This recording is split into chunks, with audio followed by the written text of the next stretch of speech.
fiwo nana nyami mi gwa fiwo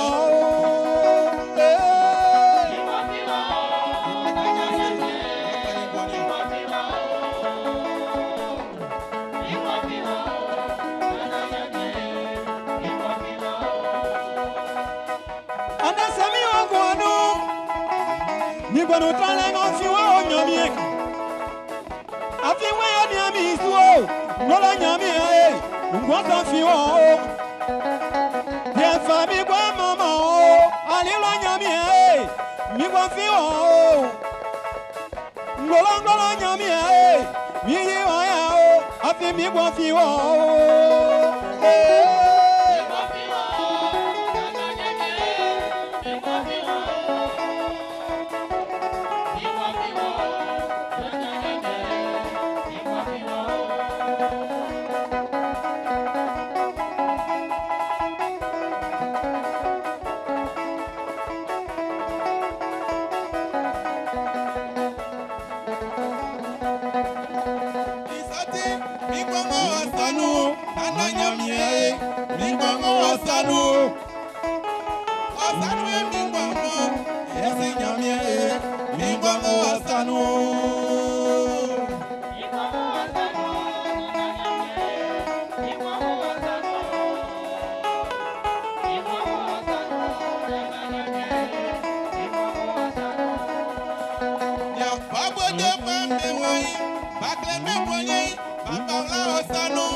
Alléluia.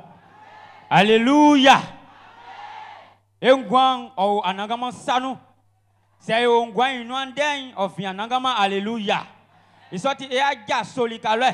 Kokun e bonde e mama nyamien. Oni ngwan boy wa fama englemu. Oni sanga boy yoliye. Okpini ni suma englemu e wa unge inu. Oti akunje fama englemu e bonde e mama anagama. Alléluia. Eka eusu kumbanu kokun etie ndenga owe ndenga yakangan o dwem ndetre ablan oninso ima nso ovagina ima motwe nywa anangama nkpanflewo tiemi anien simi envoie na temisu ndenga akani mbui akunda dan aselike amufa amu matami Nkusu na le e anangama mfa miu matawo alléluia alléluia eka e osu ngbanu kokun efa blema Adonai egwe o numéro ablasan oninyo Jésus a sous les hôtes à un dieu y'a l'ennemi à faire nous. Bleke clé nous mit sous la filet Dieu. Mi a un dieu les mains déliées.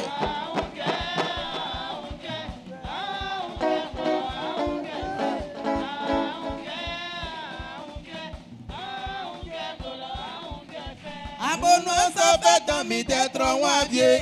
Ma fille vient nous malougois nous sien. Quoi faire mes plats je suis wati abesu. Ma can voulait et seigneur mielier. Angao. Ngolo angao.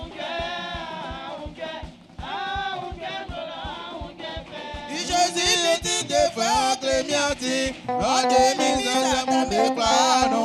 Micro les tanouos, ça ça mi kekla. Mi mien mami tramo haïenwe.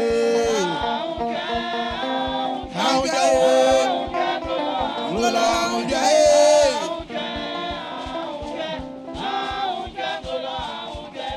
Iblabo e junglo e wa wuye bien.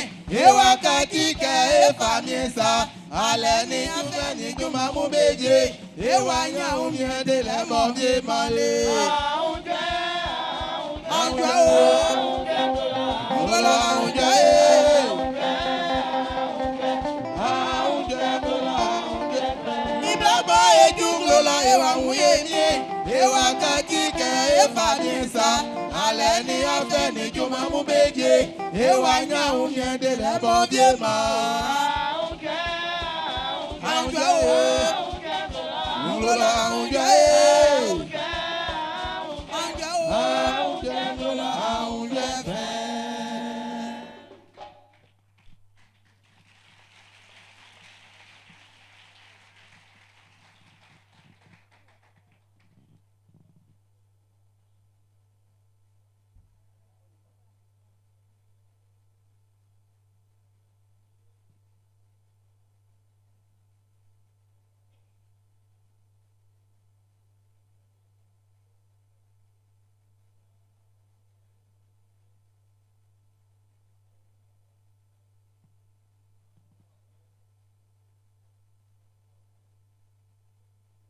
Ouais, motif fangan wa ouais, osier, rablen asu mai, ko fait donc asu, les mots isandi, man, o aklunjuen, à la guédile, au kata ekloa sous famille Jésus du maïno, yo man e a moulen, onyolien, o mantanso, rablen asu mai, famille Jésus du maïno, amen. Amen, amen. Alléluia. Maï bonde et maman nyamien. On est plein à boire, nyamien pour une soukotte tingaïn, clément, femme aïe. Alléluia. Tiens, ma et guassé. Babani mamimou, otimi, aklunje. Ken clément, owen. Nyamien, ifanga inu, et nyamou, et ke, lika, ken awen, inu lika le. C'est quoi, c'est, anden owen, angumike, ngo, tralen owen, inu. Oti akunje afian de kengo wen oti amu makanga ngabo ebe flebe flambeau lumière oti be ken isoti ma ekwakura e unpajae na bokuye ile inu e mama nyamien koni fatansa alléluia alléluia eka e osukungba no kokun etie ndenga owe srango nia osulen anangama otike fonvosa okata osu okpakima o alléluia ndense ke sanga ma onia esung yele anangama otika fonvo kusa oyakima ele alléluia alléluia isoti andebo tiken flambo me ken e aja soko e asre nyamien e ala nyamien yase afi nyamien pini su ke ande ngo wen bokun ele inu e tran aunje dile inu oti akunje e ma enensu e la nyamien yase oni sanga ma oyori o manienti mai nensu ya esre nyamien likare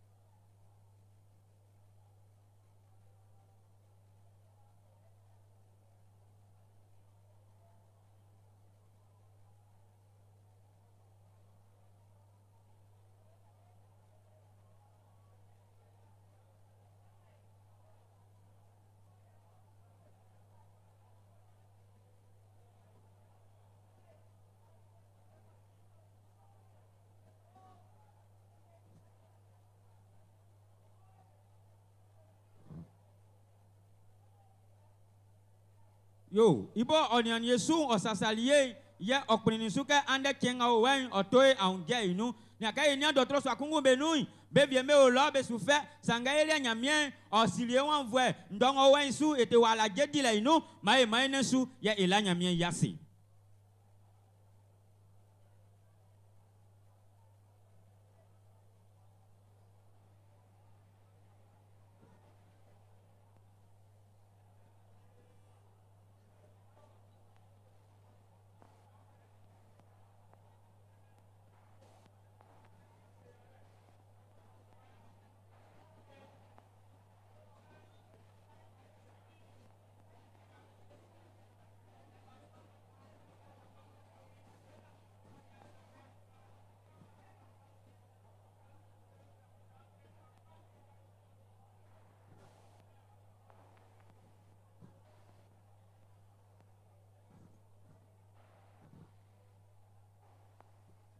Anagama nyamien yela wase afi blengo we ngwe prin suke iza nyamien etran ala jedi la ino oti yakunje afi asasaliye quand vous l'engbake oyo orien gremon emi sans Jésus-Christ domanu ma oyo so amen amen amen Klolenga mo nyamien jili nglo fa maniye ekusuma e a eso eviengu aba ebe mataye unle isoti e a jaso ko eyo eviengu like ebo moye e fa men gremon Jésus domanu ma ebo moye e fa ma eviengu sanga boya nyamien yeli manio bo jodo kunusu okusuma bo moye so fa ma oviengu ngamo otilefan alléluia.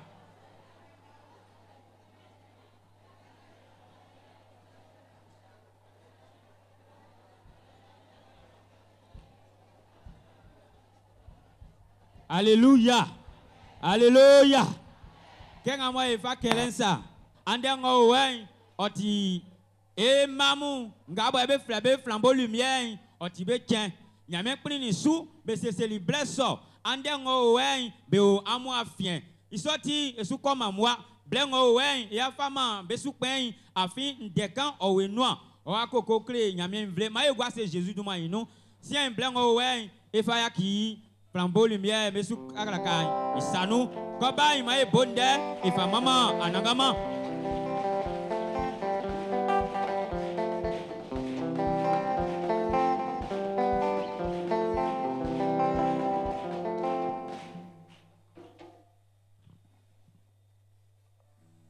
et soukben o flei surintendant Claude Daniel oni pasteur Kloang beti Ibo son frère oni et Jasimbo frère ngefle évangéliste et bengben amwe beni et pasteur bedi Juma mo blefuen c'est que membre du B et du conseil paroissial et flambeau big bengben ngamwe be afien c'est que yembete watinu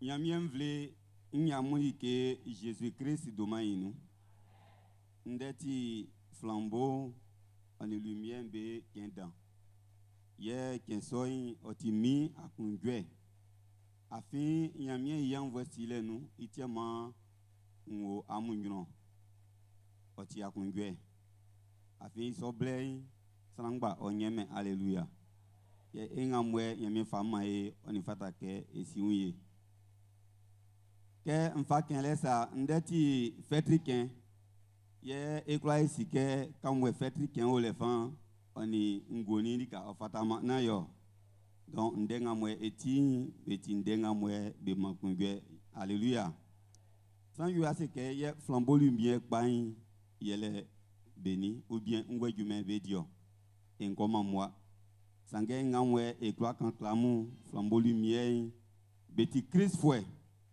ke amusa beti anyama Yembeti amwa nkwase ke yebo beti amu afinebla alléluia yembeti anuma bonu donc en fa kenle etima bwe flesu mo ofatake sa yueno be kenke san yuemo be sima esa keke ejumanga nya mi falwa esanu yele jasin bole ye iso jasin ke bo sanga mo enyambe nyamie de wan e klebeli kema be kusuma be nyamie et souffle. Amen. C'est bébé ça que flambeau lumière ngwe djuma be di ngamwe akwa kan yole beti gasin bofwe. Yesranga yeme fama be kleso san be ningema be kusuma be kake Christ. Amen. Quand fa ken le que mon deti ken dans culte nyonson ngaye le vrai c'est que cérémonie et ayo voilà am ngama mu premier culte si ko nyema yembe nyu sange kamo le vrai ni façon qu'on a veut quoi une façon yele amu amu na c'est comme amen. Il so ken une fa quoi qu'on fa là et pasteur sur un IAC on est ibo son frère mon yele ke pauvre de avant flambeau lumière benia yesu c'est esa mian que ebobo bia noin betike likaywe otima so san yo kusuma o classe que flambeau so nyei nkloma besa afi be di sa yemu anze kusuma betisa yo ekla yako grupu klanu iwa fa kla fitenu sange kusuma Christ mo wedunti pobre de flambeau sanga mwe eyo be kanvuyamien. Amen. Yeke eun yetrambe fe amu kusuma amu yo nyamien fe afin amu yamuti ya fortement frère. Amen. Ils sont oti aseda yen fama asonu umwanion. Ye nla esimu na mwase yele ke afwesi kun kenga mwe e bali amu njuro afan e selike bakanga sumandi kakpa amu fabla esanu. Ye amusike kamwe bakangambe son les vins biatin klele otima popo sange nyamien ifanganu okmesuma eklania basombesu amkusuma otike otiamu kalewe ye nyamie pli ke sokpokun surale o ekla yesu. Amen. Afin amu wain betiewa ke kreba avant ke beko bisa kosan be bisa mvleumwa ekwa etesuna yo ekwa ejuma ye indio ekwa atipa ye embo isonti kenfa kanisa nkoma moi nye amkla na amuase ye ngamwe mfatebo kenfa kenibo bolenu kamo etinia mo endi Christ juma ofada keke edi juma so ekoin elwa eunfangan ofada ke sa yu mesu bakon ijo anga mwebe ijo fakle flambeau mu oni biwa fatama ko iso bakon okwa bonzo san yemu besasin afin ekwa esola filein ojuma kenga mwestan kun lie fa jusa isoti serewa ye mfa seramo se baywe amu sa ywe kemo nde atekpa san ywe siaso kemo nde amu besu kwen nsike amu ba miun ye ngamwe nkwasiesie nsiesie ngamwe nkwasiesie ma esi ngamwe be pali mi kusuma be olefan bakun nsike bele kwasiesie manya mien ora amusu manya mien ora asonusu manya mien ora flambeau lumière su ye manya mien ora ekensu Jésus du manuma oyeso. Amen.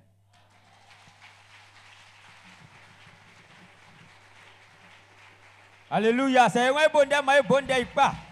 Ay bonda ifa mama nyamien ifa la nyamien yase. Alléluia. Alléluia. E yanga e baba ofi kalensa. Be kula nga boye be wa mo afien. Bo be un talent kunlen beti amu mamu. Bien meti amu anumamu. Isoti ma e prisu ke beaucoup ele nu e di tumali kalwe. Alléluia. Alléluia.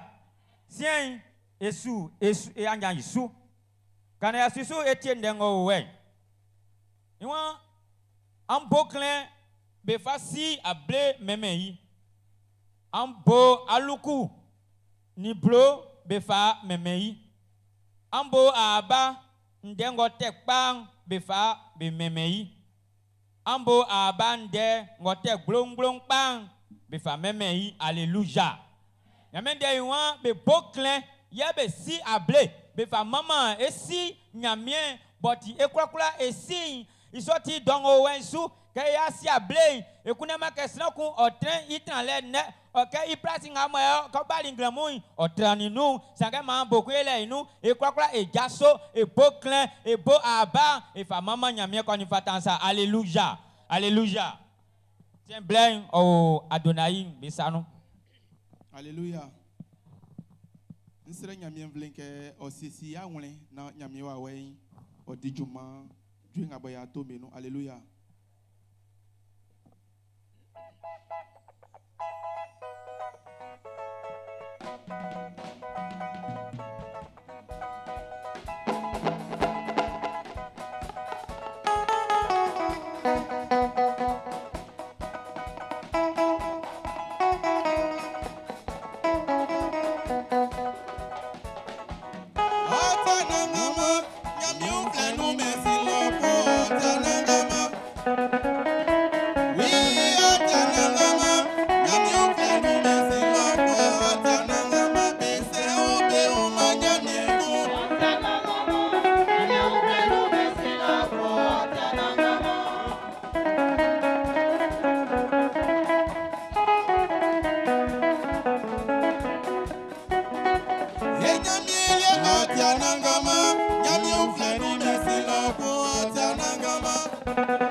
Jungle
Osasami, Osuena Fiao,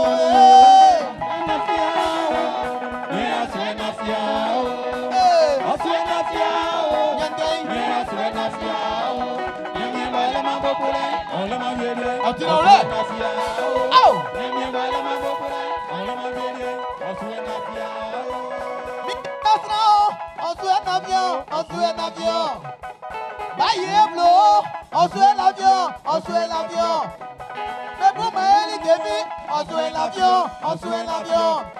Aïda Mambo, on souhaite l'avion, on souhaite l'avion. Angbesi Nambo, on souhaite l'avion, on souhaite l'avion. Nya, Rabia Dimajuma, on souhaite l'avion, on souhaite l'avion. Rabia Waba, on souhaite l'avion, on souhaite l'avion. Nya, Rabia Jamaya, on souhaite l'avion, on souhaite l'avion. Oui, on souhaite l'avion. Bien, on souhaite l'avion. On souhaite l'avion. Bien, on souhaite l'avion. Bien, bien, on les m'a bobolé. On les m'a bien, on souhaite l'avion. Bien, bien, mon délimi, pour ma sasami. On souhaite l'avion.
Alléluia!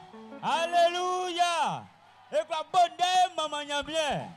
Nyamie mo, nyamie kula. Ani niga mamo fa elimani ye. Ele ase black kula inu. Eyo imo, nyamie mo, nyamie kula. Ani ngwambo otefate maengle mun. Alléluia! Alléluia! C'est asamien biemu be olefan. Kebo e ala nyamie yase. Oni sanga boy o elimani ye. Oni fara ke asamiamu ifasie anagama inyru. Isoti yasi Yesu ye ekanga ndenga. Nama amukoko safisu sange saklang onu nilike kula nu na amu ankan klenya mien ansre an grand soupa ye an lei asi. Alléluia. Yame wan sakla ngoju esu nama ekoko sange efa esa somu efasie inyu asamiamu efasie inyu ye elafisu koku nyamie ote isu klema fama. Alléluia.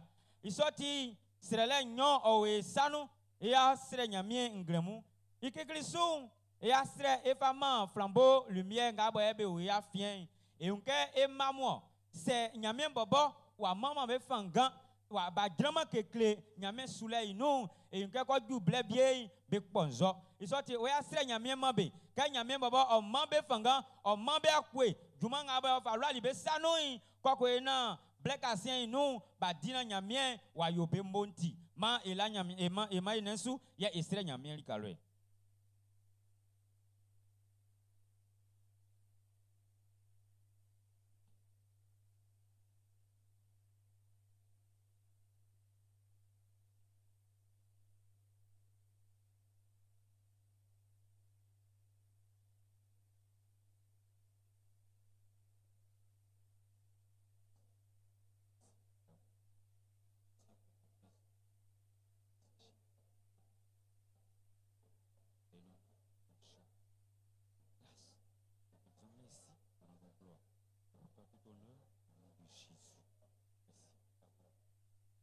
gloire soit donnée, gloire au nom de Jésus. Ye inyosu e asre eku e unke be sumani ka be ti sukruba anze vie me kusuma be di djuma afa mu e afa be kura so nya kinyame krisanu ke be ga bo e be ti sukruba nyame bobo o man be sile o man be ngulele na sukru so ino be kura wo be nyunu ye be kura nga bo e be suan like kusuma nyame o man be ngulele o man be sile ko na be nyuna anuan watike na nyame yi fanga ino ba kura di be djuma so nko din fatansa ma esre e mabe.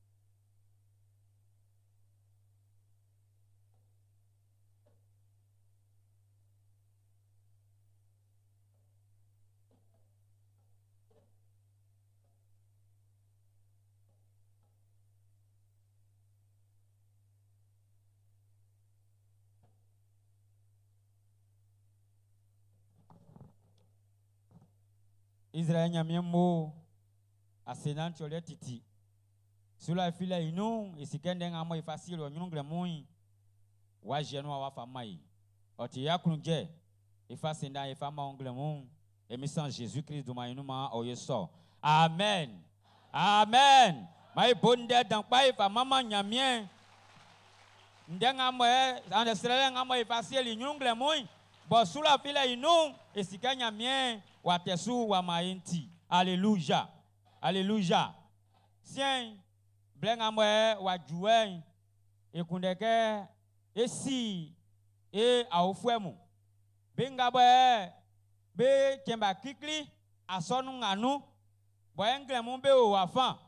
Bo be kuneka ande be nie asonu likalwe ma be jaso na ma esibe. Ase kusuma se ensi be boli jasin etili ya ndenglemo ewe ya fien ekuneke efa fama nyamien kusumai se ewe ya fien jaso kwa kumbokun ile inu esi amu aofu eble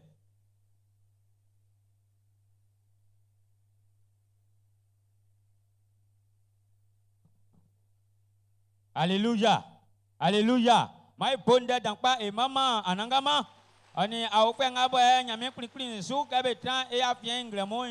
Alléluia. Et baba pasteur Gra Daniel oni ibo son frère mu nyamien vle me kwa be yo amu boni bale emisan Jésus Christ do maino c'est anyan vie na mamu ko e ama amu jasin walien ko kun eti amu jasin ekun. Alléluia. Alléluia. Sien blenga wa juwe wa juke etie ele mo tue inu jasin isoti e sranga mbo nyame kuli kweli ke ande ngo wen o mai jasin be vleyi eni abian kwa un Jérôme ke oban ma ebonde e mama anangama.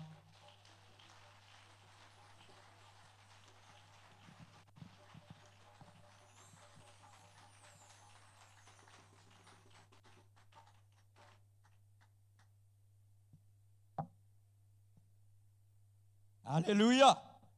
Alléluia. Nyamien vle nglemu e amulike emisa Jésus-Christ du maeno makamvule ni ayaile yema male o Israël nyamien kuli kumba tialia emi Jésus-Christ du maeno nglemboi yesibe mai brana ya bo ndolo ekle nyamien invle isonti ma ekrakra e akundai o 30 dolo so iso ke ko na nyamien duma wanya kamvulenti isonti ndolo so ibobo wa inoi yefle ye baba ngamo oti asonu wasrele isu kpengben ye baba ya oibe yeleke nde owi baba inwa isonti ka isimba mai so inu onide.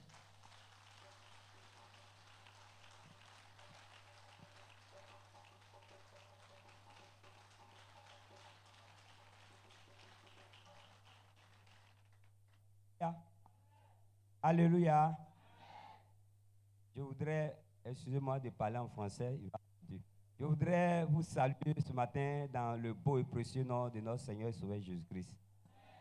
Ce matin, nous sommes là pour nous encourager mutuellement. Et le premier sujet pour lequel je suis là, Voici ce que déclare la Bible.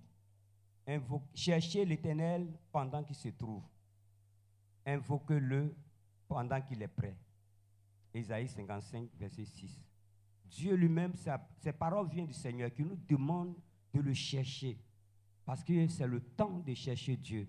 C'est le temps pour toi et pour moi de chercher Dieu. Parce que nous devons chercher Dieu parce que c'est l'Éternel qui est Dieu.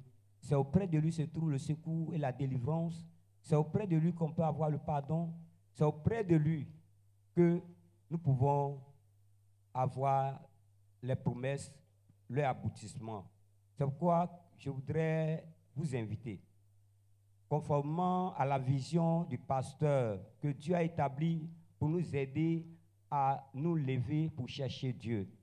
Nous voulons vous inviter à prendre une part active à la veillée des 3 tentes, qui est la dernière veillée de cette année, qui se déroulera donc le 5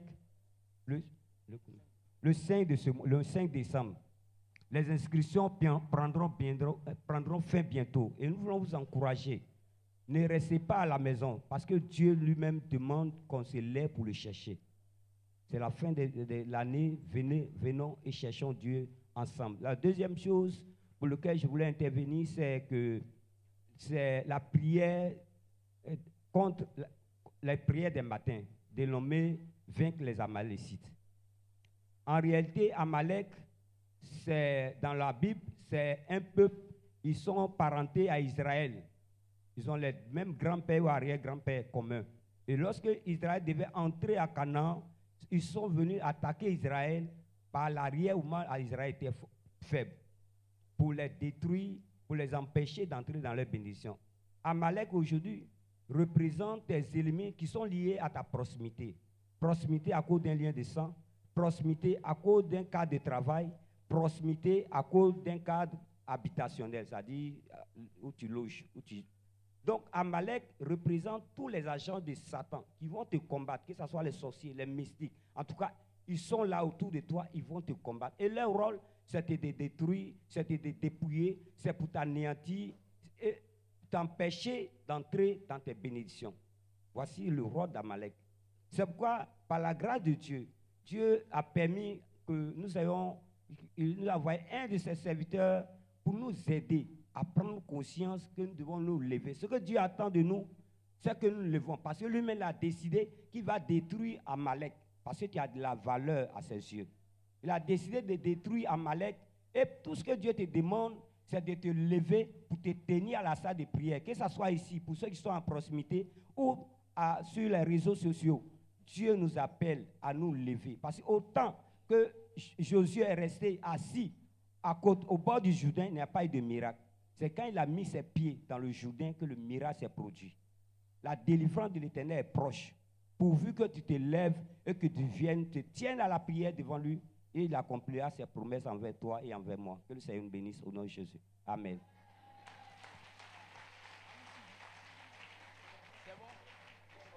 Alléluia. Mais bon départ quand vous n'yamien. Yes, ranyo sunga boy flai. Bele be wa paswa nga boy be ukaye ke sambe to isui. Isontima ye baba mo nga boy be nieso akpaswa lia isui. Ma be blana ba kan isu inde be kle. Isonti ke baba be ba ma iso be no oninde iko.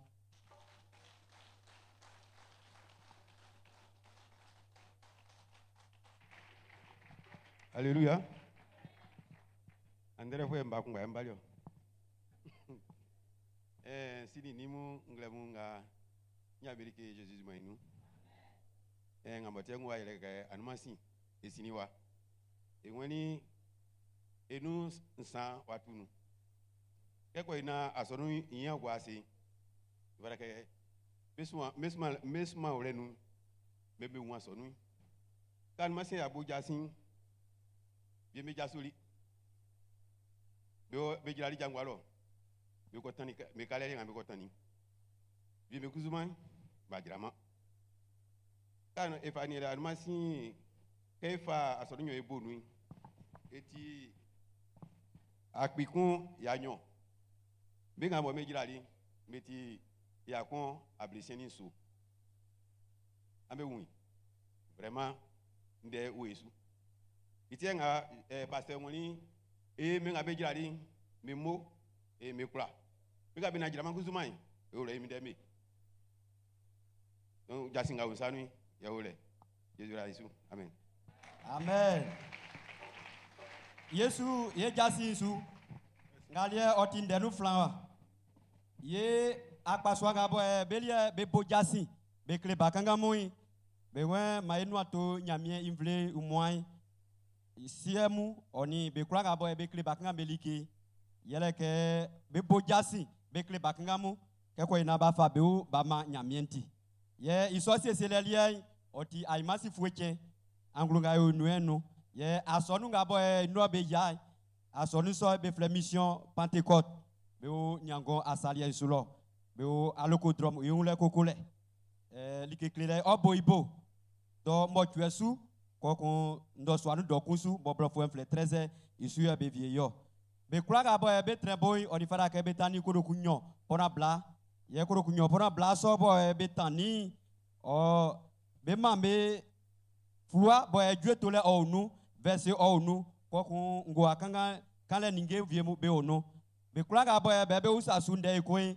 be flenya mangasu 05 05 94 72 32 01 41 46 48 93 be kulaga bo e bebe be batem afwen tumba klele blengwa ju ye ici bebe nous yenu ato asonu vle moi obo e awon ayo batemu ble waju ke mai kle duma ye duma klele soy ye baba passe ifura kle fwe ijasu ye kle duma nyo ye kra kle moleche anze limo twa inui ye kra ba ye kle ye duma eku akpaswa ngamo e onia ye asonu isui ewe ka ifaili afwe kuno sai ke adichen na ore simu be buli akunda ma be sesieli tani ke ma isotani lie ye kwakwa ni asu eto ke ko ina blenga boy wura ewi ye wura le wa iklamanti koko afwe kamo eli pa afwe ko noi yesusu afwe nyeku ma afwe lie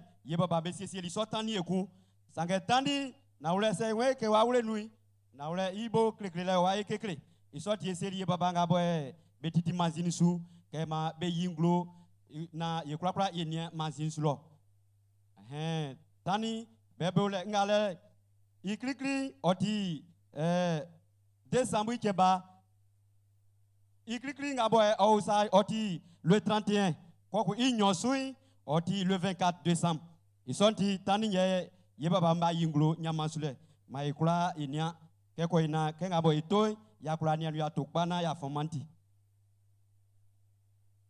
bekme ula eku ke asonu sesieli juma ndetre blue oninyo isonti mai baba mbe mali enveloppe be ye kulanga mo ya enveloppe lente we sanui mai fai bla yele ke BCC black ye fa enveloppe bla ye iso black wa ju wa simbobo isonti saliente o sanui nama okawalu lokun black ama ai masi abai fa bla na bla fa igbogbo nu ye be kulanga bo be favie bo e so kere nba trambale ba nyeme yi yesi be ma be wuye ni ama biani ni ama bla nga bo be ni anya su bo ifle be servi dotnzu na be fa be enveloppe lié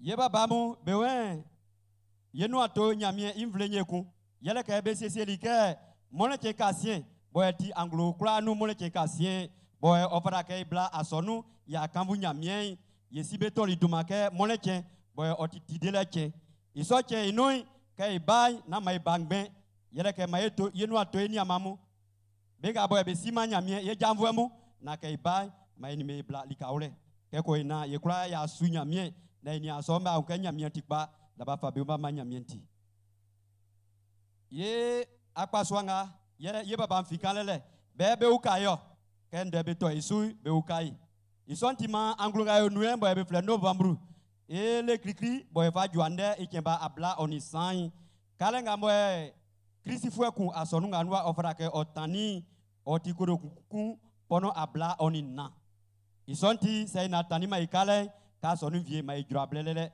wa sonno yewe baba beun na mai tani kale bekleli beteli suke angluga bobe sini lo inui se kale otranli esui se jura kusumai ye baba be kenu de bekle ke ko ina ya tani kale na nyamie duma wanya kanvulenti likanga blenga ya juwe no foi oti awla boy yele ke ye baba surintendant Kra Daniel et moi ma inu ato nyamie invle opo ese ye mama kona aya Thérèse boy oti kura ye monga boy befle yi madame ye boy boy oswan ye baba nga boy nia ye asonu isika sui imoy osinivie no anmasi weekend boy ti novembre nganu ikemba ablai ye moy osinivie no isonti nga boy ti sei be na sisiema ye sebe sisie be no auto nyamie invli ye moy ye o nyamansule ye mami nga boy be fle kwai amwe Agnès ye moy osinivie no ai masi yache boy oti anglunga o ye no ele abla onimo twei oti ye mami ise ye ni fa be se sonio be anyama asalia isulo ye anyama katinga mo be flese be loe be senio isonti ma ye krakra ye transceso ibo yo e kofombo yesi oni ni ngabo be mami osini vie no isonti nyamie invle ye krakra fada ka trebo be ngabo be ti dweto foi akpaso akungumu ofada ka be tre iso ibo keko ina ya kwa fombo imo na nyamie duma wanya kamvulenti sie oniniamo kasenga mo yesi oni ni mo be vawle yesano nglemo ke ma ibo ekle nyamie ivle ya tabonye ma nyamie sakpa oni ekra Jésus-Christ iduma no mo oiso amen.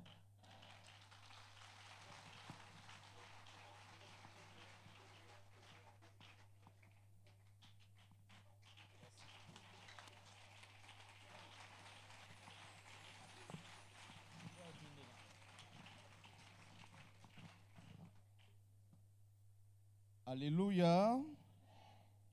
Si on y a mon glamour, nous avons liqué famille Jésus de Maïno. Et minyamima amu jamu fond. Ma ala jay, bailey, anyunyay, oyamulia Jésus de Maïno. Ingo sandima, mo tiengwa Jésus de Maïno. Nglamouye, otisa bienvenu flare.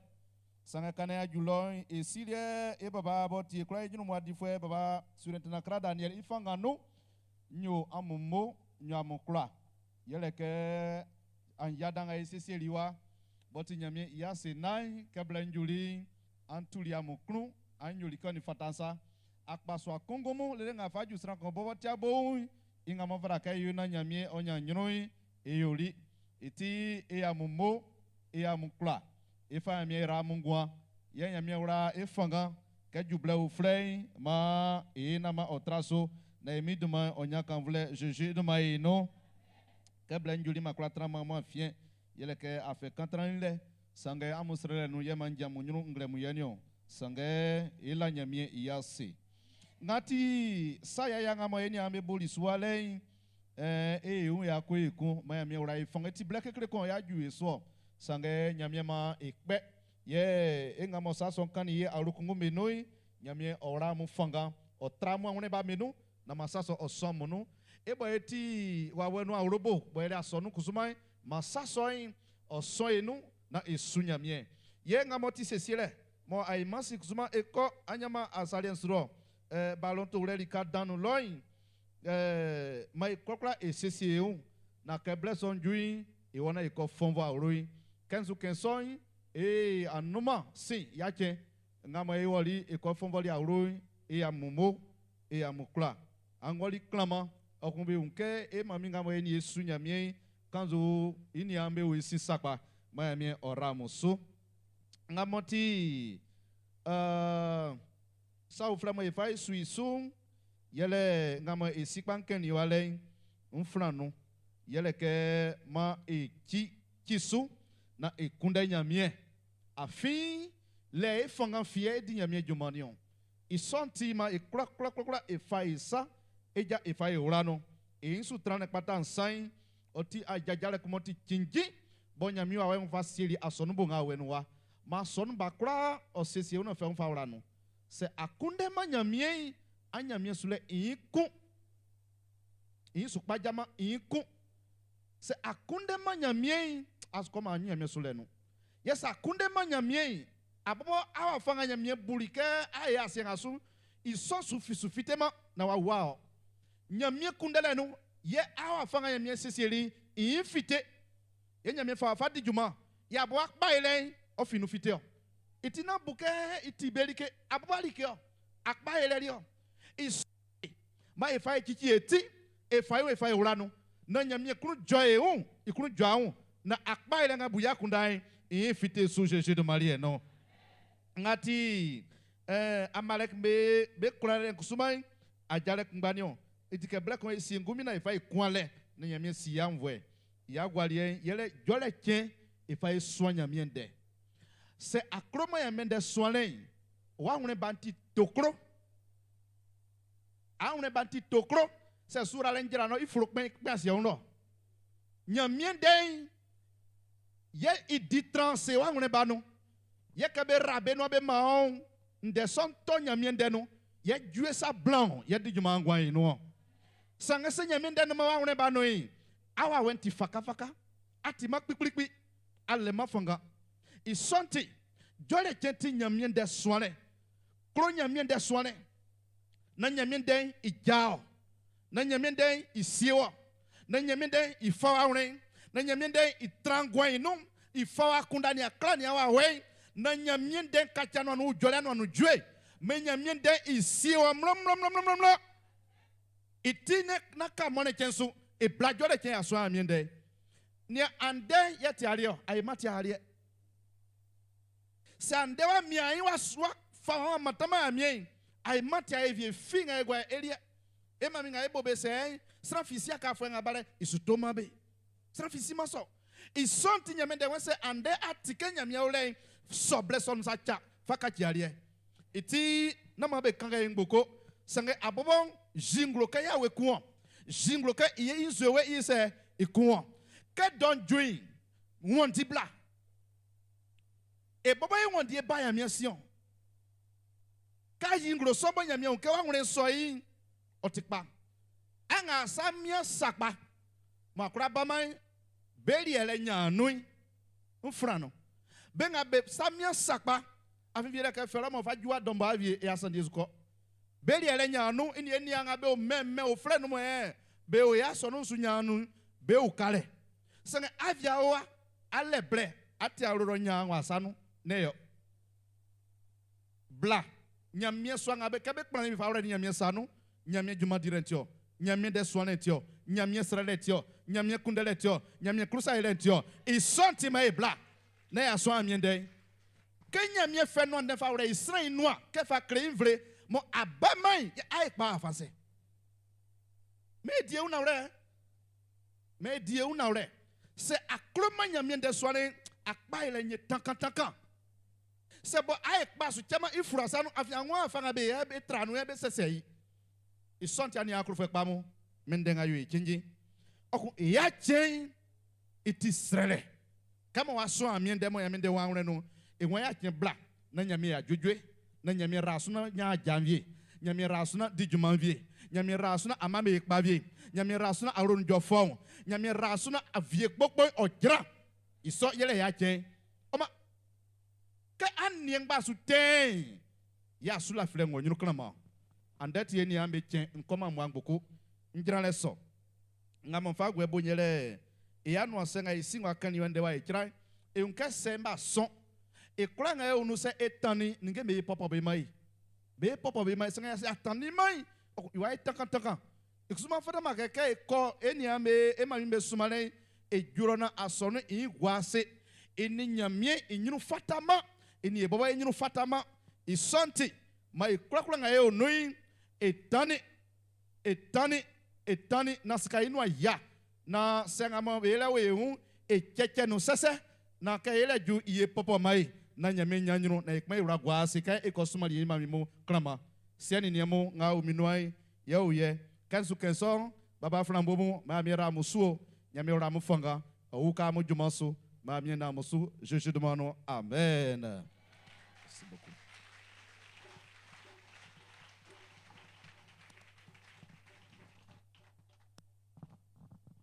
Alléluia. Alléluia. Et yo, et baba, imo.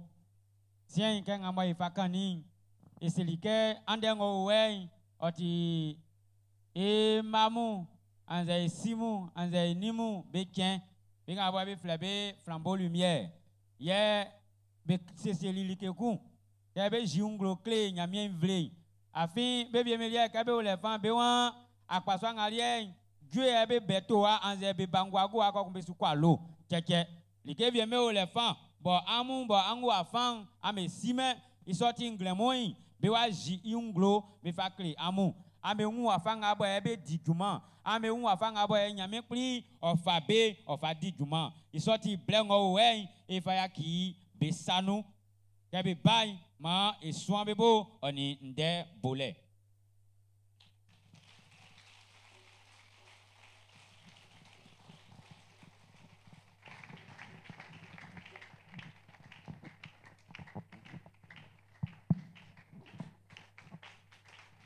My bonde, sobe nous.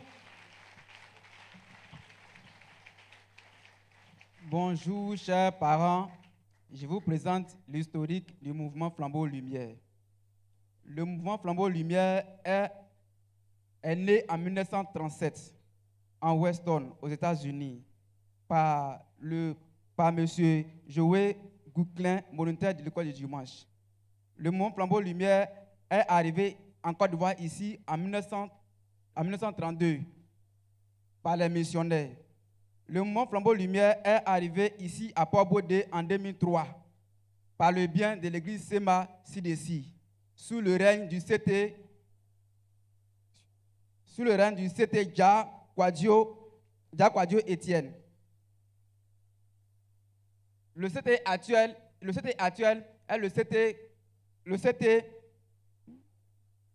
le CT Kwadio Kazimi, qui vient pour apporter son soutien et enseigner vos enfants sous la voie du Seigneur Jésus-Christ. Merci.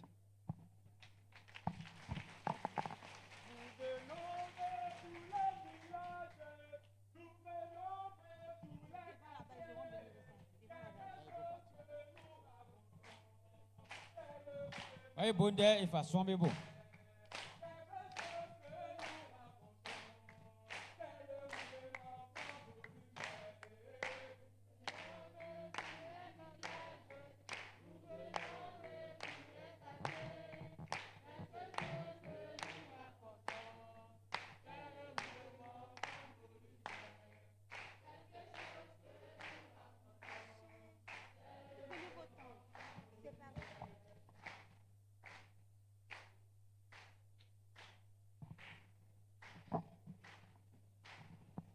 Bonjour, chers parents.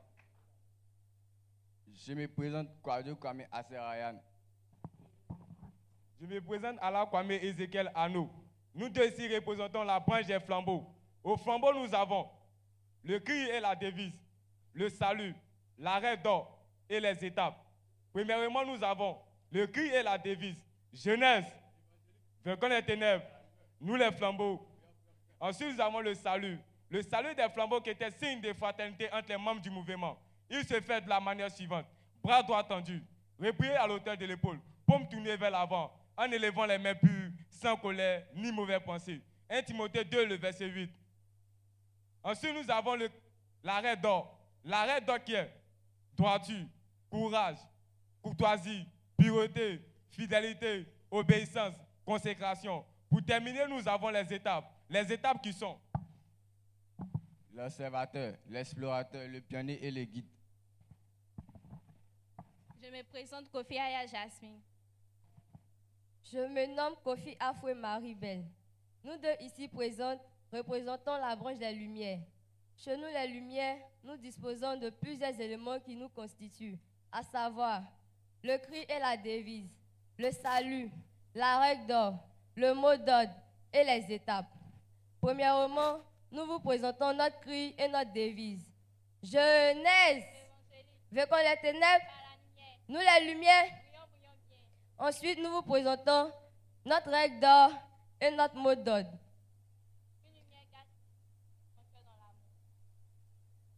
Et aussi notre salut. Le salut des Lumières est un signe de fraternité entre les membres du mouvement. Il se fait de la manière suivante. Bras droit tendu, main à la hauteur de l'épaule, paume tournée à l'intérieur, 3 doigts tendus, rappelant les mots du salut. Jésus le premier, les autres ensuite et moi la dernière. Les 2 doigts à l'intérieur représentent les plus forts qui sont nos supérieurs, qui veillent sur les plus faibles que nous sommes. En fait, nous vous présentons notre mot d'ordre, notre règle d'or et nos étapes. Pour la règle d'or. Une lumière garde toujours son cœur dans l'amour, ses pensées pures, son corps dans la pureté. Une lumière dit toujours la vérité. Une lumière organise son temps pour faire l'œuvre de Dieu. Reste toujours humble, obéis joyeusement, reste fidèle à Dieu et à son Église. Porte toujours des fruits de lumière. Pour terminer, nous vous présentons nos mots d'ordre et nos étapes. Mots d'ordre. Éphésiens chapitre 5, le verset 8. Autrefois, vous étiez ténèbres, et maintenant vous êtes lumière dans le Seigneur. Marchez comme les enfants de lumière. Matthieu 5, verset 16. Que votre lumière luise ainsi devant les hommes, afin qu'ils voient vos bonnes œuvres et qu'ils glorifient le nom de votre Père qui est dans les cieux. Les étapes. Chercheuse de lumière. Amis de lumière. Gardien de lumière. Porteuse de lumière. Nous vous remercions.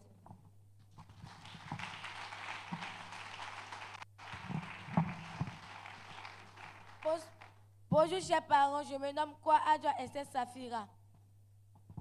Bonjour chers parents, je me nomme Komena Aou Ange Christelle. Nous représentons la branche des petites lumières. Chez nous, les petites lumières, nous avons 3 étapes, lesquelles nous avons le cri, le salut et la devise. Le cri se fait de la manière suivante. Jeunesse. Le salut se fait de la manière suivante. Je lève 2 doigts en disant ces mots. La devise se fait de la manière suivante. Pour faire plaisir à Jésus-Christ, je garde sa parole dans mon cœur. Je prie chaque jour. Je dis toujours la vérité. J'obéis à mes parents. Je travaille joyeusement. Je me nomme Ala Kona Moye Ariel. Je me nomme Kwadjo Yao Asena. Nous représentons la branche des petits flambeaux. Chez nous, les petits flambeaux, nous avons la devise, le cri, la règle d'or et le salut. Le cri se fait jeunesse. La devise est. La devise est. Et le salut se fait de la manière suivante.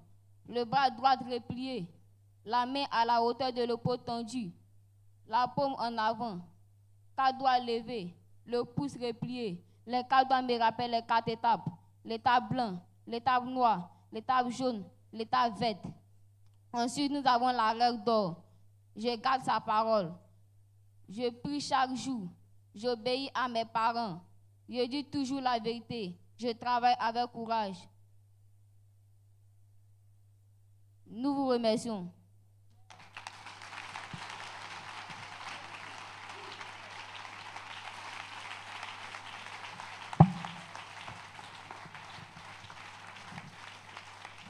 Alléluia.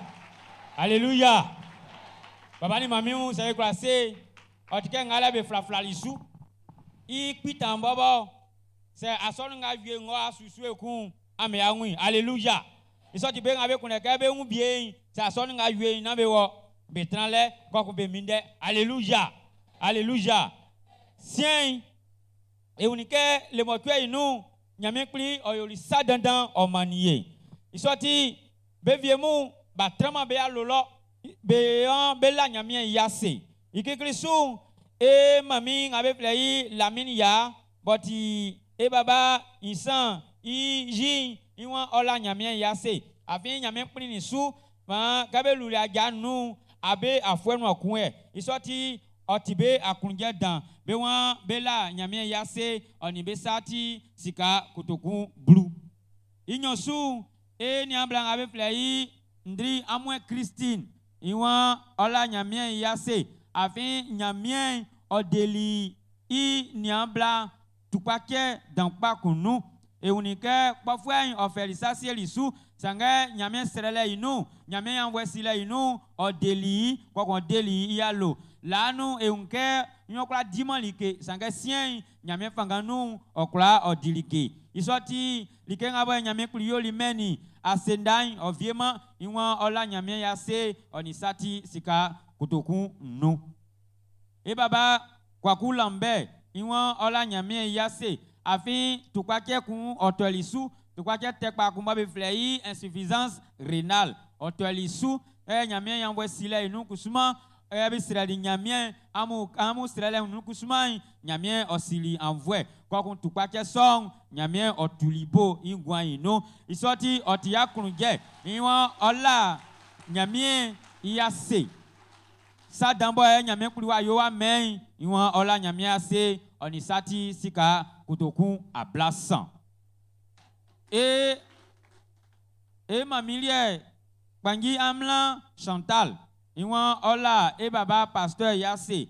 Oni bo soin frère me kwa ye nyamien vle oni sanga ba ebe yolimeni blebo sa sure otolibe alo isu e unike basima besi asime sanga be kwa be boli mandri kwa kumbeko kalibe selele no beko swani bebo isoti otibe akunje be wa be fa be sati sika kotoku a blanc be fala nyamien i ase alléluia alléluia e unke e si nyamien blekla inu oyakimae osasae dokla isu isoti kebo osasaliye bo oiliun saye on va la ke ekusuma boy ti mamu e si iunye yele e un silen ande e ye silen yele beni yele e satilike bo e fa e ble nyamien alléluia isoti ewa kangan ndenga owe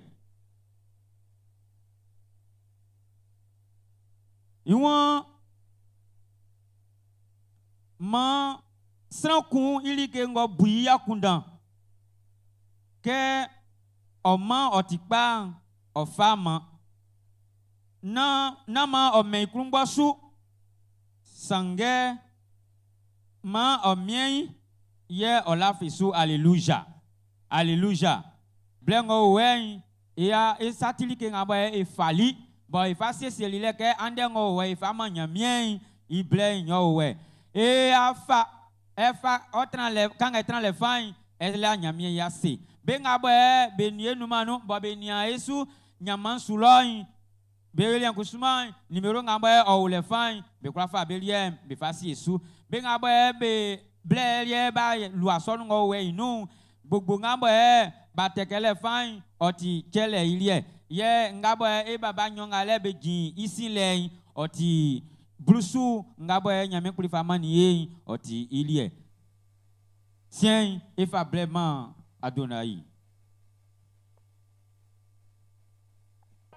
Ye ngai fa o kasun kusuma yele enveloppe ngabo anuma simbe kekeli boti enveloppe missionnaire be ngabo be fa bilem kusuma be fa bali be fa gwei gbogbo mle bo le inu banyame bo o ka e Jésus du moyen.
Sumae.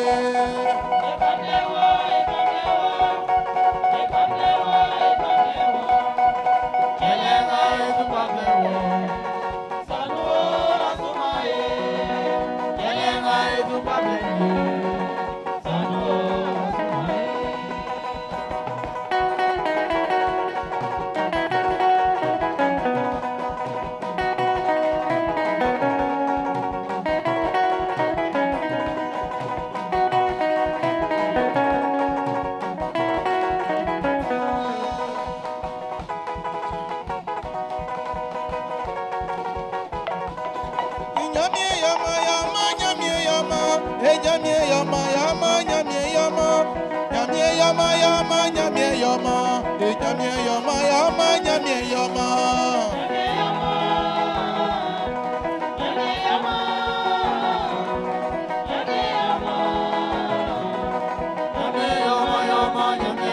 Nikenga enyame nana nyamie yama. Nyamie yama yama nyamie yama. Sasa kunyamwa esi nyamie yama. Nyamie yama yama nyamie yama.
Et si nyamien et la waseo atikpa.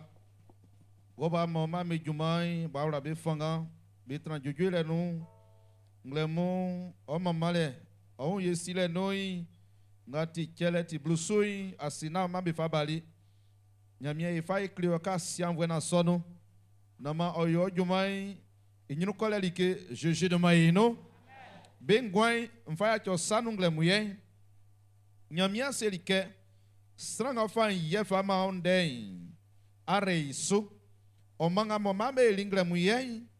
Ni aonde sujranso. Srankuliang oni fatai. Baba fachei. Fachei nama. Inyunuk baja tralai. Fachei nama. O inyunuk tralai. Fachei. Bemeisu tralai. Srang ako sien zolien. Like fi kula jeneme. Fe sova chomamu je de maino. Ngati che. Bo benyunuk o kavie. Bo benyunuk babanglam yen. Tutu solen klak ibo.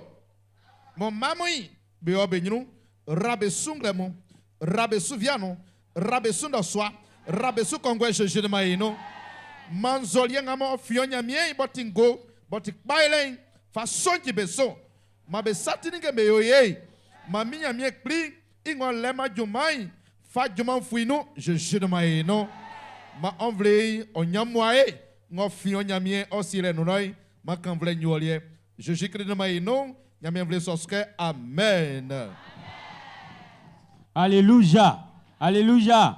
Ma ebonde et maman et si nyamien bonglolo. Alléluia. Sien blenga wa juwen oti bleku boye isili kronglo isoti ma esi esu etie ndengo we. Iwa blebo minte osu mama anangama. Blebo Ntokpen te dit, Mbofle anangama alléluia. Iwan blebo minte osu, boyente klante nanti, boyente klante ijoin, onifara ke mama anangama. Ye blebo ente kwente dinku sumai, onifara ke ntogwe mfa mama anangama. Sien blengo wen, ifaya ki surunyamien isano.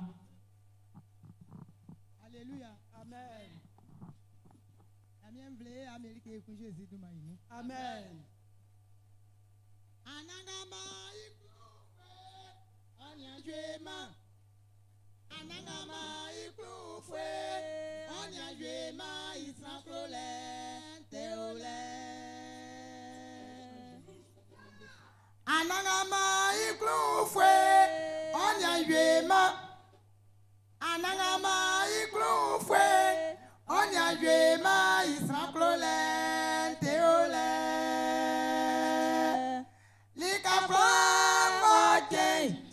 Oyi krufwe inglo, anye kwangwate. Oyi krufwe inglo, nawe anangama, anisasanu wakwajimele. Nawe anangama, anisasanu wakwajimele. Mimwayo, anangama timilike daye manyeyo. Mimwayo.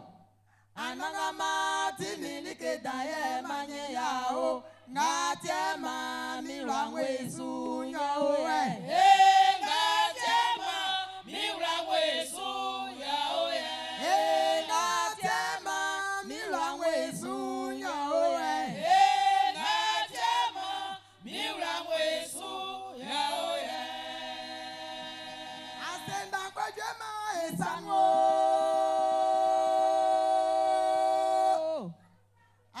Kodema misanu Nana nyanye asena kodema misanu Asena kodema koyona wayo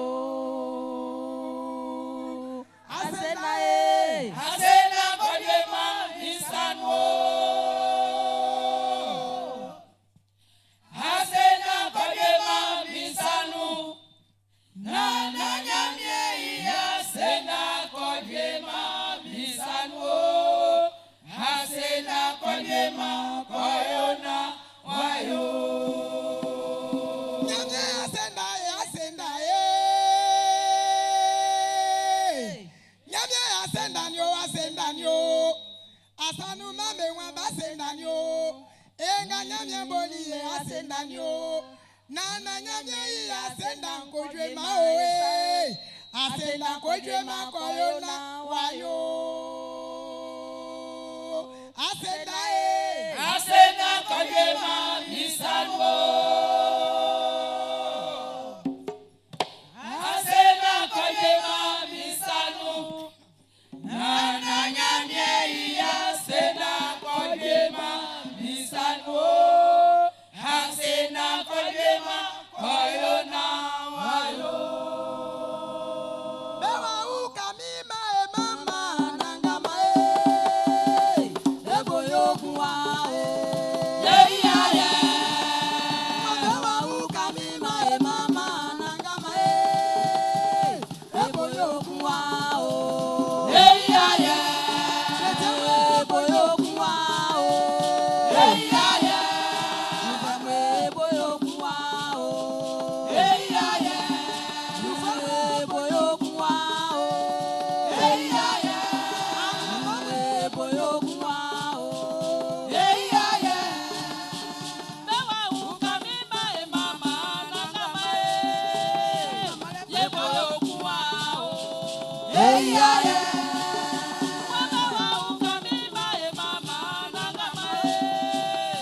Jésus ole ngwangole.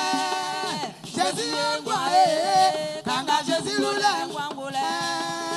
Jésus engwa kanga Jésus lule ngwangole. Jésus engwa kanga Jésus lule ngwangole. Jésus engwa kanga Jésus lule ngwangole. Jésus engwa kanga Jésus lule ngwangole. Jésus engwa kanga Jésus lule ngwangole. Jésus est quoi? Kanga Jésus wole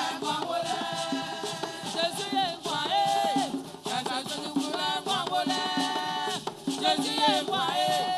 Kanga Jésus wole ngwangole. Jésus est quoi? Kanga Jésus wole ngwangole. Jésus est quoi? Kanga Jésus wole ngwangole. Jésus est quoi? Kanga Jésus wole ngwangole. Jésus est quoi? Kanga Jésus wole ngwangole. Jésus est quoi? Kanga Jésus wole ngwangole. Jésus est quoi? Kanga Jésus wole ngwangole. Jésus est quoi?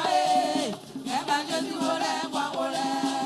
Senga kinyamye sule, osuyo maye misango. Senga kinyamye sule, osuyo maye kumisango. Senga kinyamye sule, osuyo maye misango. Senga kinyamye sule, osuyo maye misango.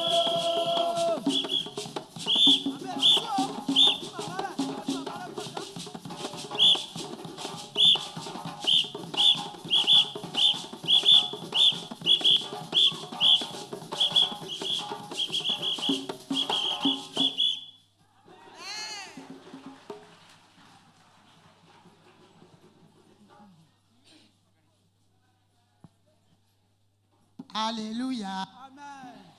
Et maman y a mis façon au fleur con. Minyamye otinyanya.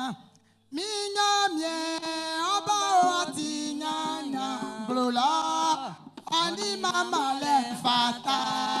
Brula. Oni mama le fata.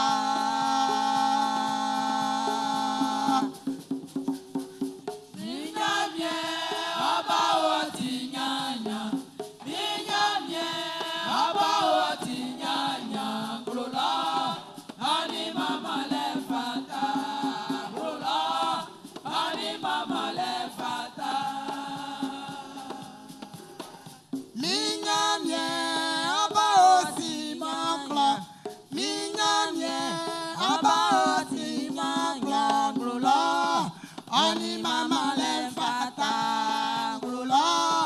Oni mama le fata.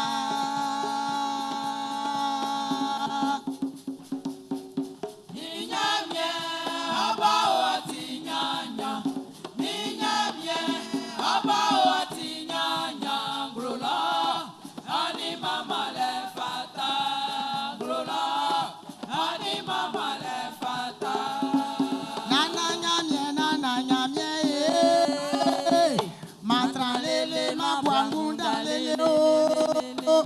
Ani mama le fata. Nana nyamye. Mantra lele mabwakunda oyo. Ani mama le fata. Ajwe mesi fana yezi. Mantra lele mabwakunda lele o. Ani mama le fata.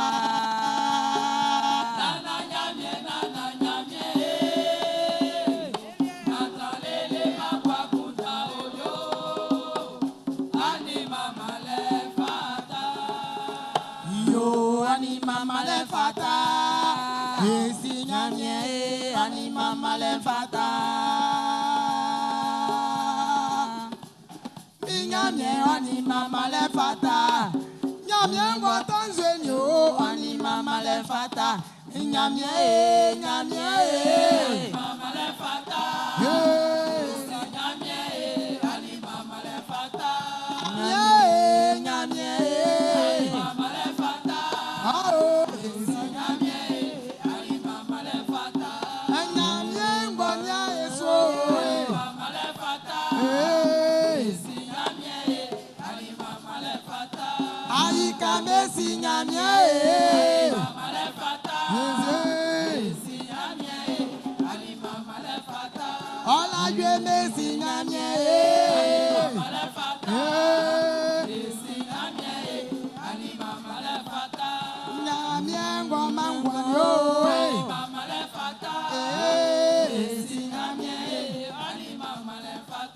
Nana Moïse Nyamie yo Mama le fata Yesi Nyamie Ali Mama le fata Mae mama e Nyamie Afiani mama le fata Oni aneti le fata Oni kamvu le fata Mae mama Nyamie nga ba yo bolie Nyamie ngoni a Yesu Nyamie bati nyanya Nyamie bo kpama sanu Oklo tefwe oklo pafwe Nyamie bo kpama sanu Sati ya de foklo, sati ya nyambe foklo, mama e nyamye. Ma meme afio ni sanfata se meme iswa. Se yedu mada iswa. Se kanvuyo iswa. Se yaye iswa.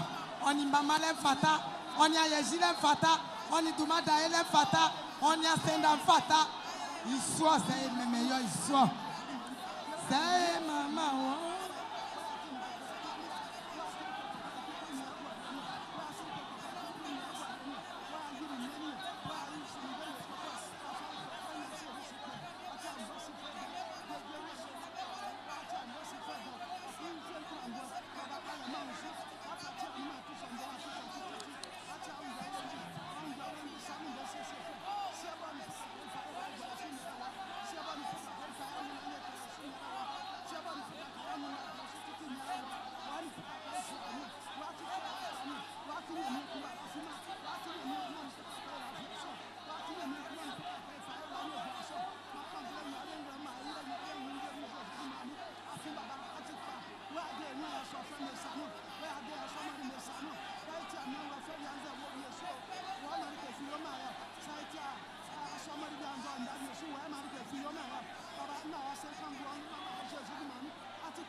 Jésus mo jango agwama nya yekese baba nkanvuo Jésus di manu nkanvuo Jésus di manu nkanvuo mama onyuwa ya ati fadan ati na me kuma ku fe tramwa ati agwo si fadan oba akore na mansu oba akore tigan oba akore wole tititi ati na wura fe ati ma fosa na ka bu ato ati na wura fe ati nyamie me nyamie ofa finu ma se ma ku nkanvuo mama o Jésus di manu Alléluia.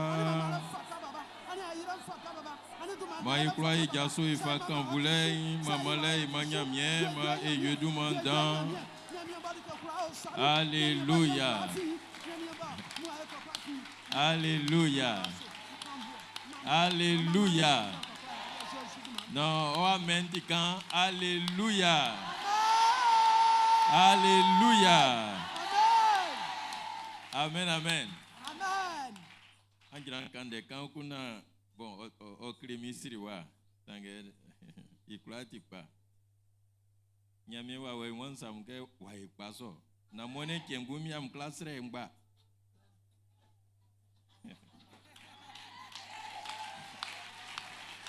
Alléluia. Iwan pamuru akeyo ifanganu srele blein osuson wa Samuel famu wa wala no mone ken osu jua mule nganga mutige nglemu esre ya ken anglo kro klikli srele aliefa ken yes afọ wala no na mone ken ya srele okun ojo iwon wa ipazo Alléluia. Oklili mbonsri wa itiembo zunkramo. Bon, sanga oife neo. Oife ke. Mai mama nyamie igu. Alléluia. Mai ulaye umfanga. Afin sre wa otilike moti kingi. Amen. Mai ka e usuruna ikanga Timothée nyosu ndetre nyo iman san fajuna. Timothée nyosu ndetre nyo ima san ofaju ima na. Dewa Nyenenga ewi Christ Jésus isonja kpabo etinti ma oson inu. Sonja ngoti atinti et pas eti. Ya bibo frère. Nyenenga ewi Christ Jésus isonja kpabo atinti ma oson inu. Sonja ngoti sonja kpabo iwa oyoma sangoti isu sanga oti isu men ikunsu ofe inulama likenga sranga mbeyo inu. Amen. Amen.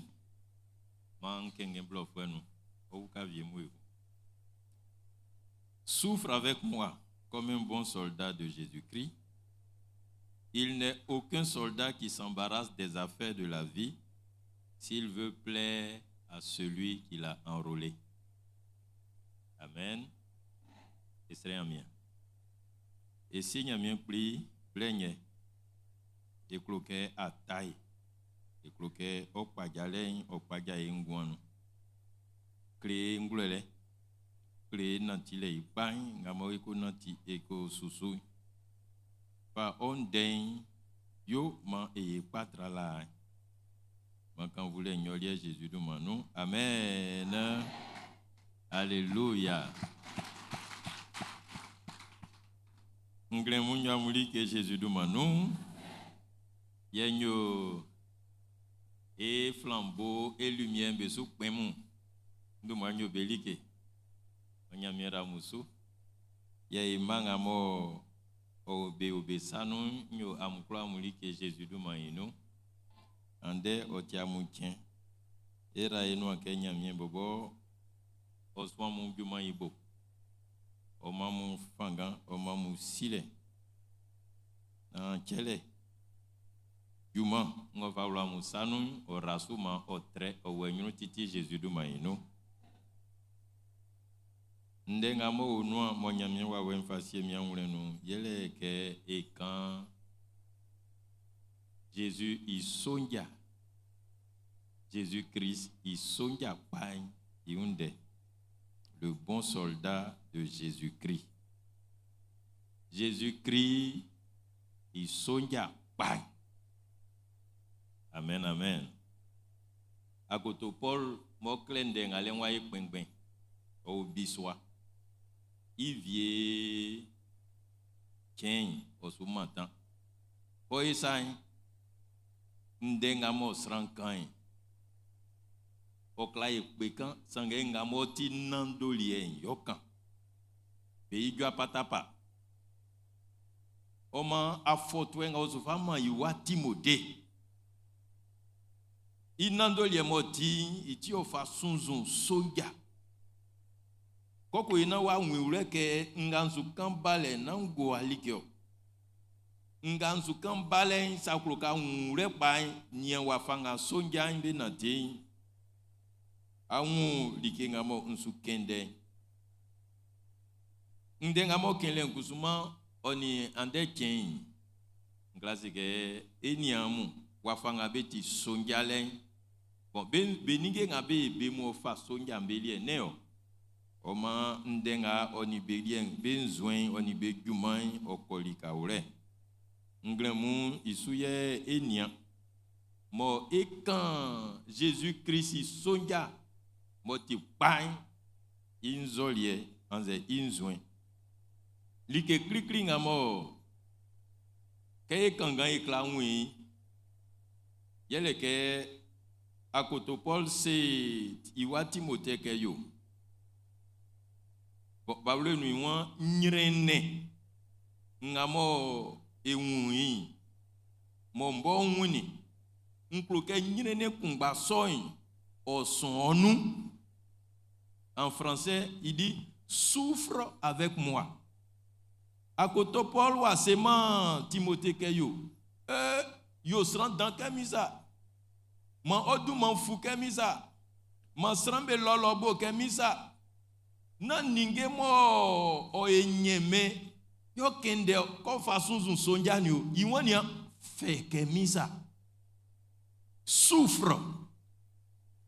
Nyirene kumbanga nguni ma osonu. Kebe se kebe kan sonja ndeng nglasi ke sonja bo I like klile nyene onu. On se comprend? Nyene onu. Ka mu sonja mu mo be 10 km be soit 3 mu be nige be nige kle wa mbo nu nyene onu. Am si kebe ile bien be wuge. Oise cho wulio basa kebe kunyo sange ofata kebe klebe nyene ilie nyene kula nga mo bai osonu like klikli nga ko to Paul kan kle Timothée nyole iwon yo ogun iwon nya feke misa kebe kan sonja ndem mo be kan nyene ndem kebe klebe like. C'est vrai, éclanier télévision, éclanier film, mais Clément Bellique, on goumia ou le okumbe klolike a se fait, a fait son, a placement pas oti, a passoir un moins il y est. Kebe wandi li kaule, kebe to due, koko ina ba wala be un fanga, itebe to due be koli kaule. C'est ça pour toi un baiser. Aidez-moi là. C'est be là na sera pour toi baiser. Be akilo. Am be agelo be mesu neo o aetro be kula be fe be ko afin sonja ignrene oti be kula be gnrene souffre avec moi. Jésus sonja mu be fe mangumi mantike itie ma ese ke ete kan ete ko ninge kula nga yule iklafa nyamiende itakasu bengambo besi beni beni amba si vienu na mayaki benu na nyirene so e bengumi belie itie mayesi ke mayebo e kuna ezu e so e umbo ye ka gira lo ma fo 200 francs mamanyo sonja pa ele o bisa srongo ti o ne ga ti sonja pa li o le a pe yo 200 francs. Alléluia. Keti sonjai e felika ure na fe angumia o lo sun ongumia o lo koko be eso asonu o siesie un ke na srankumba ngumi fe afieti ke sonjasa. Amen, amen. Yeah, nzutie be iwan o fe ke isanyo na ke iwan o fe afi elieti mazo ligenga be flem mazo yele sranga ile boko fe o ife ko sanyo fa buteli mpepe un kebe kan iwan kem fe o ife la vie me klo kebe bobi o ibe fe beze koti mazo oti bla mazo sa o waim manyamie deo. Il y a un fou clo bien, il y a un boui, il y a un colomi. Wawete ngale. Amen. Unzutia imwa nyirene kumbanga mo o wululi nu Timothée wulunu. Nyamiende ikale inu nyirene nde okan. Nele ke wa ko gwana be mboi nyirene o. Nele ke wa disrandrumu nyirene o. Nele ke o esran finfin nyirene o. Na eke okpesranzo atiebe subo yinyene o nyamie inde kalen inyene ngamo onwuni yo susike yo sonja pa na nyene kumba soy ma osonu. Alléluia. Ma nyene kumba soy osonu afin akoto Paul kolika vioka miende srambe soenu ojulika viobe te obwe, ojulika viobe penzoa, ojulika viobe boy, ojulika viobe leawe, ojulika viobe ule biswano. Iwania nyirene kumbanga mo nsudien, ma nyirene kumbaso osonu. Alléluia. Afe modèle nsoni. Sangenga Yesu kende wine. Yele nyamie inde ikanlen isu nyirene. O ma sonja kpany. o fata ke atinga mo fine ajalenga mo fine o sike o le kale mo o nu mo fata ko toi o fata ko tani atre pa ba se ke ya fa ngwa iman Jésus akulungwe o yesri siri wangomi o le lifwen sanga fata ke nwi wula nyele ke yo akoto Paul wania on ngamba wa Jésus sonjai like klikling of rakasi yele ke nyene kumbanga mo ewulunuwe o sonu alléluia alléluia na ke asamian a fait o sutranle na ke akunjwe o ye ka bobole agwe ya vielie sange o susi ke yo c'est traya ngone ke klien akunjwe su paiement so afin Jésus ni et nous. Quelqu'un dit amen. Quelqu'un dit amen. Il m'a nan aussi c'est. Il en français bon blofwe nous n'y au fité clament quand ou balwe nous blofwe nous c'est que il n'est aucun soldat qui s'embarrasse des affaires de la vie.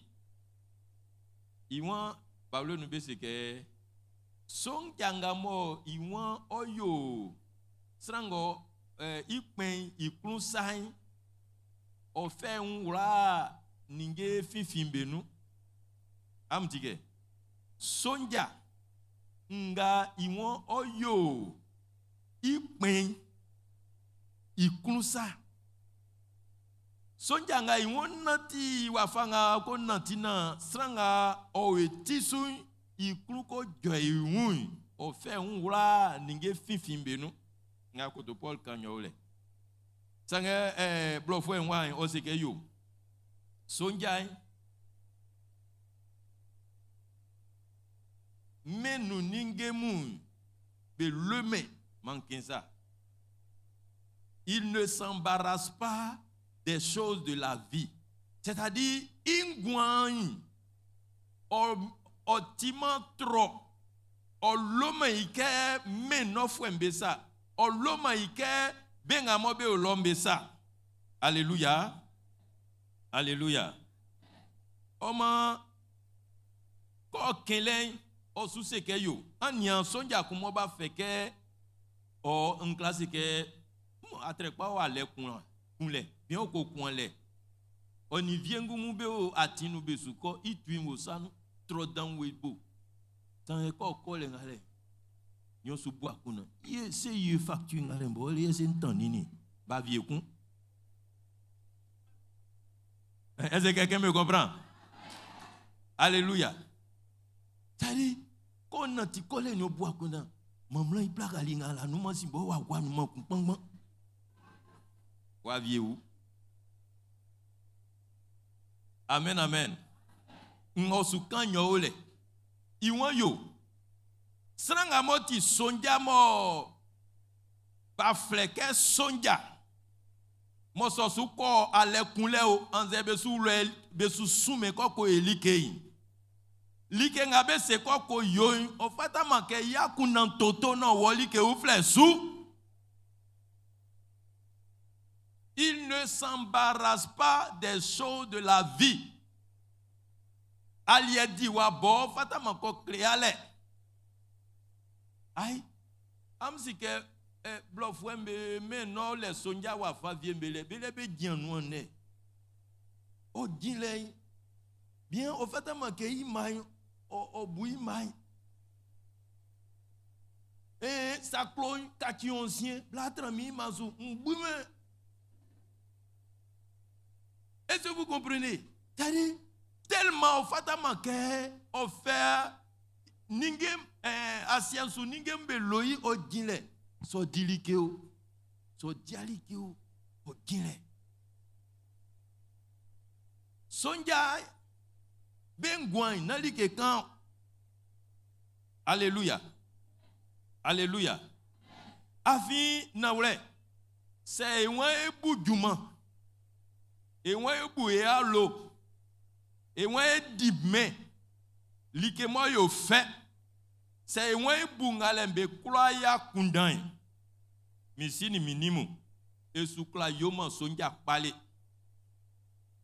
mi baba kun ke won pe wa nzo wa won ni un trale kun ba ka ko amo won ore ça fait rien amo sonja mu kebe kaki model mu là monsieur Mouilou sonja classe que non ma ratralenga flambeau mboye be ole e aranga wa fait et a fait trop man rali que oufle be la 15 o isetio afi akunjwe nga sankla di trale ikakile nu be lo ti abeli ekun sonja kun kla generalize que no egba mwanga ewula bembe no ni ngboko na nklo ke nwye nwula pointi nini okla kanso keke ke viele bo ko gransa iji ya wulie non iba awulie c'est comme ça on dit iji iba awulie yela hima be clefrois ou que c'est demain ibo ko nien o ti we que c'est demain o kun ba fleke non t'envoie en mission au Sénégal o classe que quelqu'un comment j'y soit ou ba o classe kanzo amu sonja benzoin bengwan ye akotopol sou seke sranga mo e sonja mais non ninguém o classe fasi enyuke c'est ngamu manyeme yi nyoma c'est waema sai nkoma c'est incluna jimai nyoma iwa beye so alléluia sonjai quand c'est bon ingwan iwon oye wein sange ninge viembe ole motike be dumwa sonjai. On parle de priorité. Ninge viemon be dumwa. On parle de discipline. Wafangamo ninge beti siye wa. Alléluia. Na wala sa moi mu pour Christi foué yi sonja ngoti ya kundai. Ani flambeau mu. Otike be duma. Kele nga nyamie femme be.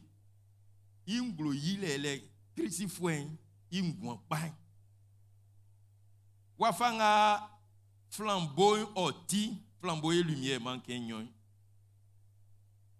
Beli ke klele, ben natile, beninge ngamo be bemu, kani anu plong, Christi fwe mbo ingwan, yenga o enyulen, alléluia. Nsre kenya mira musu, na mianse, avec lika viembe ole amuli anuan sungumi amunua, amunia. Amunou nous bambezou tout ça là, amu au service d'ordre nous. Manya mieux ma amu kele ignufite. La concléli qui flambeau mumbe anyambolo. A son nous le bon sous cléli que nyamia pa beke be a nia srambezou hein. A son nous vient be ole flambeau mum srambezou be nia betika noa be nous bambezou. Yo anti ateo sangena ngatia nyamia flebeo. On se comprend. Voilà. Bebo bless mon pape fait ngale nouti.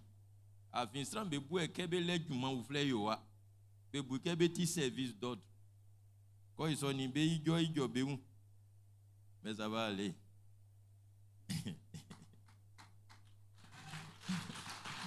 Ça va aller. Amen, amen. Alors, sonja pain. Otran menus o menu sange main o kleme ngamo kamo tige sonja pai o menu sange main kleme a wen kleme juma diwa kleme ya samiam be kleme ya samiam be kla kleme afion ti sonja o ti sonja kenken mamu wula pen sonja mu. Non, viens-moi, be tout gueule. Non, viens-moi. Non, ça ou ça là. Non, viens-moi. Oui, viens me wandi bento du akpon sulo. Oli ati biaswa, abugeza okla ko tran biasu viejo. Sango suezu. Osu wandi. Pasa ko wandi sange be kleke wandi. Yo wandi le. Bless mon passon ja mbo kebe sebe kebe ko elike. Ko vieyo ble wa bisa ke like passon ko eli bien zutio. Be bisa nu kosan oli yo. Amen, amen. C'est ça. Sonja be soke yo. On verra que son sonja ewa. Alléluia. Afi likanga mobe yiyi sambe nu dan. Sonja mba son lo. Sonja mu kebe jaobe zeke aimansi ezwa jeune. Amu kula entransre wanu. Bisozuke. Yo etili sonja mu kebe zezo. Sanga benga betia sonja keza pasteur pas moins. Oh, mbonga miani verset 15. Poa, transfert anu vwe. Unzutie imwe e transfert wanu bo. O inke anu masi transfert wanu. Andenga e transfert munga ili bo imwe na e diri keku ani enianu. Atia sonja. Atia Jésus nu bo sonja. Afi e wala fin zwenga lemu. O fera ke yiyi sankula benu. Ça yiya no san viembe su yoma. Et quand e flanule na viemba yo, afi ti asonja o. Sanga sonja. Senzwe to ma o. Kebe ko se ke fite, oyeze. A un sonja kumos, o fite lo kun san parapluie. A oyeze te parapluie mo sano ayoba wen 15 vesuto. Non. C'est viabo mo be otrale kumbason. Maestre amien mo be o. Alléluia. Like kasien yele ke sonjay moti pan. Ya kundan o like kumo enyemesu. Like ngamo suibo ko diguman ko yo ningemu yele ke oklo ke sranga mo ballon c'est que il peint au dit en français on dit celui qui l'a enrôlé. Il veut faire plaisir à celui qui l'a enrôlé. Moi soit enrôlé sonjanio na Jésus. Alléluia. Sranga mo o fa sonja ngulei ale kunle nous en sonja comment on dit armée. Bon sonja mu o fait wala sonja mbe nou yele Jésus.